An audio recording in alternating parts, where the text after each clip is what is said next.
quando Deus criou o homem lá em Gênesis, ele fez lá no barro, colocou o barro, misturou a água, moldou, perfeito.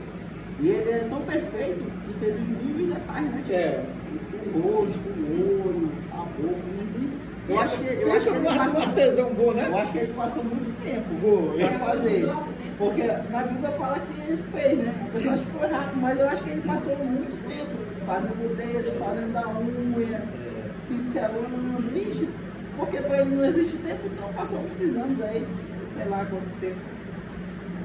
E um detalhe legal e interessante é que o nosso corpo, ele tem mais de 370 trilhões de células. Não, 370 não, 37 trilhões de células. Imagina, 37 trilhões, gente, dentro de um corpinho assim, igual a gente. Então, e a parte interessante do que o pastor estava falando, que passa sangue por tudo quanto é canto, né? Passa sinais, passa tudo no cérebro e passa terminações nervosas. E se pegar uma terminação daquele, um fiozinho daquele, tipo, e cortar, dá bug no sistema todo. Entendeu? Se no cérebro tem todas aquelas terminações. Se der um probleminha num fio daquele lá que passa, acaba com o corpo. Às vezes a pessoa fica lá que não anda mais, tem problema, entendeu? Então o corpo é tão perfeito e tudo isso gira o que Deus permite, né? Porque desse jeito, assim, por exemplo, a gente anda por aí, uma tropeçada, a gente cai, se machuca, anda por aí, porque tudo que a gente faz, todo dia que a gente anda, tem perigo, né? Então, e o nosso corpo é tão frágil que a gente, por uma quedinha, se machuca, às vezes a pessoa falece por cair um negócio na cabeça, caiu uma chave na cabeça, a pessoa morre, né? Tipo, então, tudo isso que Deus fez é tão perfeito, tão bom, mas também tão frágil, né? Por que tão frágil? Para mostrar, para Deus falar para a gente que a gente precisa dele. Por mais que a gente seja fraco, a gente se acha forte, né? Ah, eu sou forte, eu não adoeço. Mas a gente é tão frágil, porque, como eu falei, só um probleminha daquelas terminações nervosas, a pessoa já tem problema, né? Problemas sérios. Então isso mostra que Deus fala, você se acha forte, você se acha muito corajoso, mas só eu para te dar essa vida, né? Só eu para te dar esses livramentos, só eu para te conduzir no caminho certo, porque Deus é tudo, né? Deus é o autor da vida, Deus é tudo. Antes de existir a existência, Deus já era, né? Isso é uma coisa que a gente não consegue compreender, a gente não tem. Assim como Deus falou para Jó, né? Responde se tu conseguir, né? A gente não consegue explicar isso. Então, é uma obra tão extraordinária e tão completa e complexa também, né? Da criação. Eu vou tentar seguir aqui o roteirinho.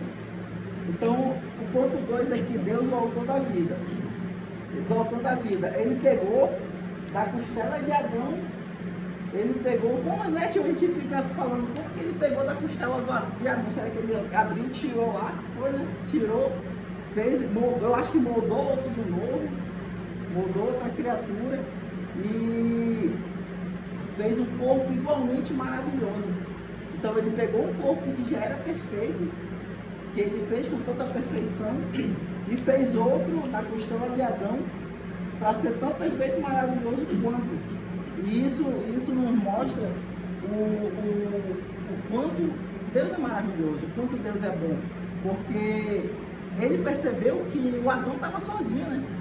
Não sei se ele falava com animais, não sei se ele... Eu sei que ele tinha muito trabalho porque ele tinha que colocar o nome em tudo que existia.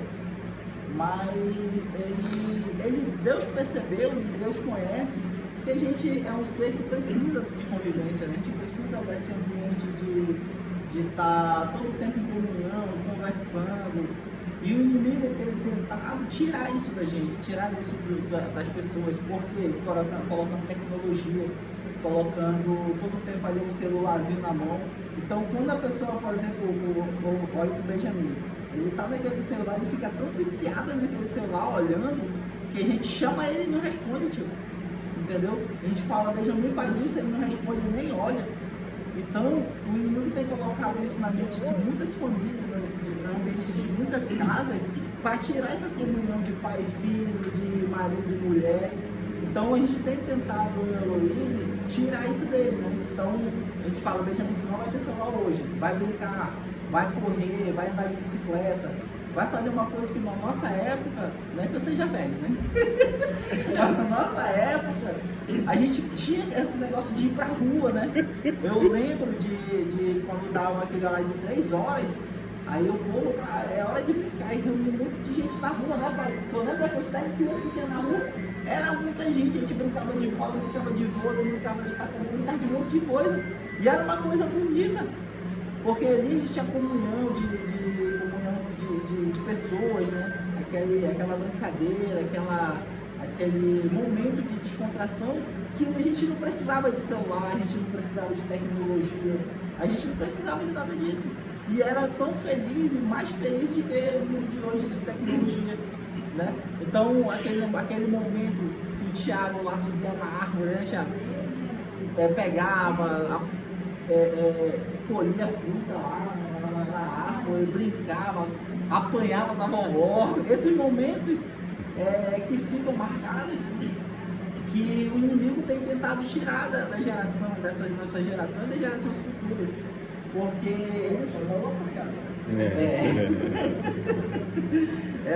essa parte dessa comunhão, o inimigo tem tentado influenciar, principalmente nas gerações futuras, nos nossos filhos, nos filhos dos nossos filhos, porque o inimigo, ele não morre.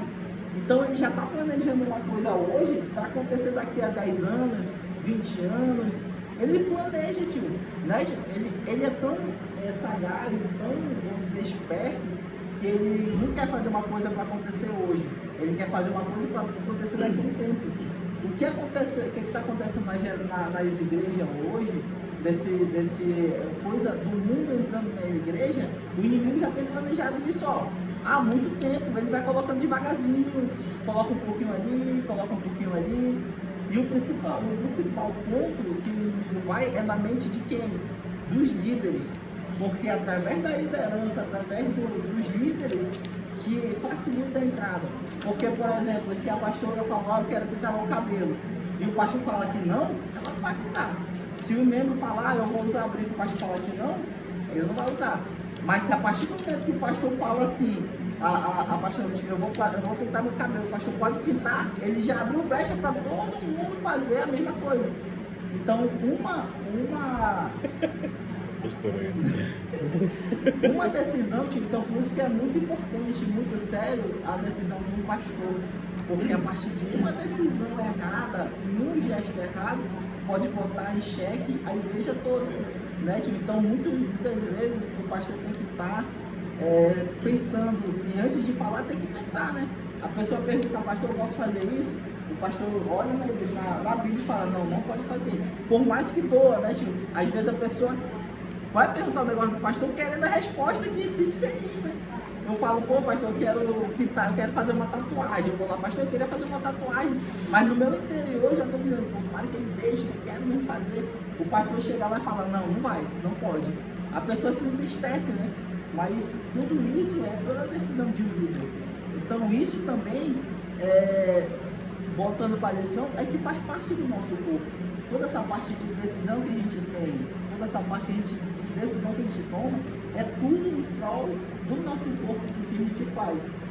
Então, depois que Deus criou, é uma coisa tão extraordinária, né? Porque Ele criou um bonequinho, e dentro desse bonequinho, Ele já tinha na mente dele, Ele já sabia, antes da criação de todo mundo que ia existir, Ele já sabia que eu ia existir, já sabia que o pastor ia existir, já sabia que o Benjamin ia existir, já sabia até quem é o filho de Benjamin. Ele já sabe de tudo. Ele sabe de tudo.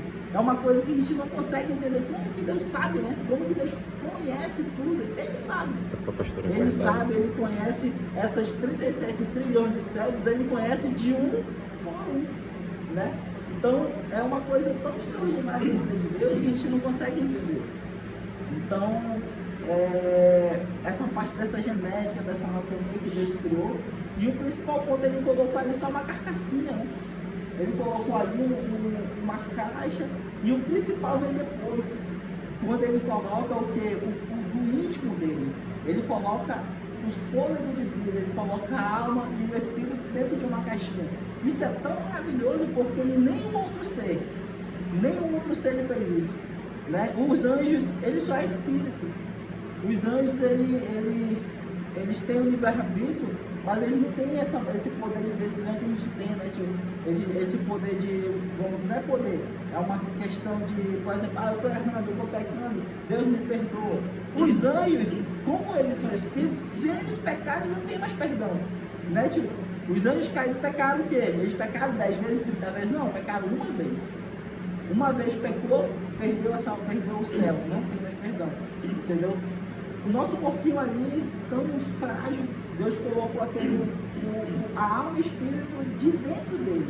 Foi uma coisa tão maravilhosa que a gente não consegue nem entender o quão maravilhoso é isso. Por isso que ele ama cada um de nós, ama todo mundo, ama de uma forma tão inexplicável, porque ali dentro de cada um de nós tem uma coisa que veio da essência de Deus, né, tio? A alma e o espírito veio da essência de Deus. Então, às vezes a gente acha que Deus está sendo bom com a pessoa, está dando muitas chances, às vezes a gente quer que a pessoa morra mesmo, né, gente? Dá tanta raiva, morre. Mas Deus sabe ali que ali existe uma coisa tão maravilhosa, né? Ele conhece, né, aquele espírito daquela alma. E se a pessoa se converter, aceitar Jesus e for para o céu, existe aquela festa, né? aquela festa na chegada. Então tudo isso, Deus é o autor da vida de tudo, desde as criações, desde tudo que existe, Deus criou. Então, vem a terceira parte aqui da nossa lição, a individualização, formação integral.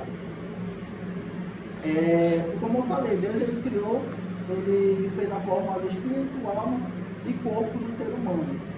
E colocou pela união íntima do homem e da mulher. A vida íntima do homem e da mulher é homem e mulher. Entendeu? Então a Bíblia já está dizendo que a vida é íntima de um homem e uma mulher, porque através de um homem e uma mulher que vai ser gerado outras vidas. Né? Então se coloca um homem e um homem, não vai ter geração, não vai ter futura geração. Se colocar mulher e mulher, não vai ter futuras gerações. A pessoa fala, mas eu posso adotar.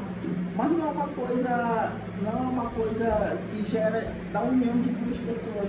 Porque, por exemplo, a partir do momento que chega lá, nasce um filho da união de um homem ou de uma mulher, aí naquele filho tem o tipo sanguíneo de um homem e de uma mulher, ali tem a genética de um homem e de uma mulher, ali vai ter uma coisa tão interessante que ele vai ter até